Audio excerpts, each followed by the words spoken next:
ಅರುಣ್ ಎಂಬ ನಾಮಗಾರಿಕೆ ಪ್ರವೇಶವನ್ನು ಪಡೆದುಕೊಳ್ತಾ ಇದೆ. ಕಾಣಲೇಬೇಕಾಗಿದೆ ಶ್ರೇಷ್ಠತೆ. ಇನ್ಸೈಡ್ ಮುಖಾಂತರ ಬಗ್ಗೆ ಇಲ್ಲೇ ಚಮತ್ಕಾರದ ಆಟ. ಅರುಣ್ ಎಂಬ ಆಟಗಾರನನ್ನು ಸರಿಸುಮಾರು ನಾನು ಕೇವಲ ಕಂಡದ್ದು 6-7 ವರ್ಷದಿಂದ. ಆದರೆ ಆ ಆಟಗಾರನಲ್ಲಿ ಬಹಳಷ್ಟು ಮಹತ್ವದ ಒಂದು ಅನುಭವಗಳಿದೆ. ಯಾಕೆಂದ್ರೆ ಪ್ರತಿಷ್ಠಿತ ತಂಡದಲ್ಲಿ ಆಡಿದಂತ ಆಟಗಾರ ಅರುಣನ ದಂಡಿಗೆ ಚೆಂಡಿನ ಸ್ಪರ್ಶ ಕಾಣದ ಮತ್ತೆ ದ್ವಿತೀಯ ಚೆಂಡು.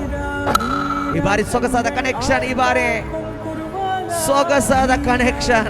ಅನುಭವದ ಆಟಗಳು, 4 ಓಟಗಳು, ಕ್ಷೇತ್ರಪಾಲಕಿಲ್ಲದ ಪ್ರದೇಶದಲ್ಲೇ ದಂಡನ್ನು ದಂಡಿಸುತ್ತಾ ಆ ಒಂದು ಆಟಗಾರ ಖಾತೆಗಳನ್ನು ಗಳಿಸುವಂತ ಅನುಭವ ನೋಡಿ. ಇದು ಚಮತ್ಕಾರದ ಆಟ. ಕ್ರಿಕೆಟ್ ನಲ್ಲಿ ಸಿಕ್ಸರ್ಗಳು ಬಂದ್ರೆ ಮಾತ್ರ ವಿಜಯವಲ್ಲ, ಒಂದೊಂದು ಓಟಗಳನ್ನು ಕೂಡ ಕಲೆ ಹಾಕಿದ್ರೆ ಅದು ಕೂಡ ವಿಜಯ. ಯಾಕೆಂದ್ರೆ ಒಂದೊಂದು ಓಟಗಳು ಅದು ಅನುಭವದ ಆಟ. ಇದು ಅರುಣನ ಪ್ರತಿಷ್ಠಿತ ಆಟ ನೋಡಿ. ಅದಕ್ಕೆ ತಿಳಿಸಿದ್ದೆ ಆರಂಭಿಕದಲ್ಲೇ, ಮೈದಾನದಲ್ಲಿ ದಂಡು ಹಿಡಿದು ಪ್ರವೇಶ ಕಂಡ ತಕ್ಷಣವೇ ಜಪ್ಪು ತಂಡದಲ್ಲಿ ಒಂದು ಹಿರಿಯ ಶಿಖರವಿದೆ, ಅದೇ ಅರುಣ್.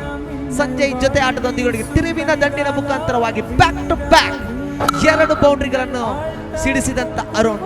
ದಾಳಿಗಾರ ಫ್ಲಾಯ್ಡ್ ಎಂಬ ನಾಮಗಾರಿಕೆಯಲ್ಲೇ ಅನುಭವದ ಆಟಗಾರನಿಗೆ ಚೆಂಡನೆಸೆಯುವಲ್ಲಿ ಒತ್ತಡಗಳನ್ನು ಪಡೆದುಕೊಳ್ತಾ ಇದ್ದಾನೆ.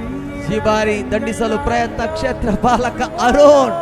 ನಗು ಮುಖದಲ್ಲಿ that is the chocolate smile.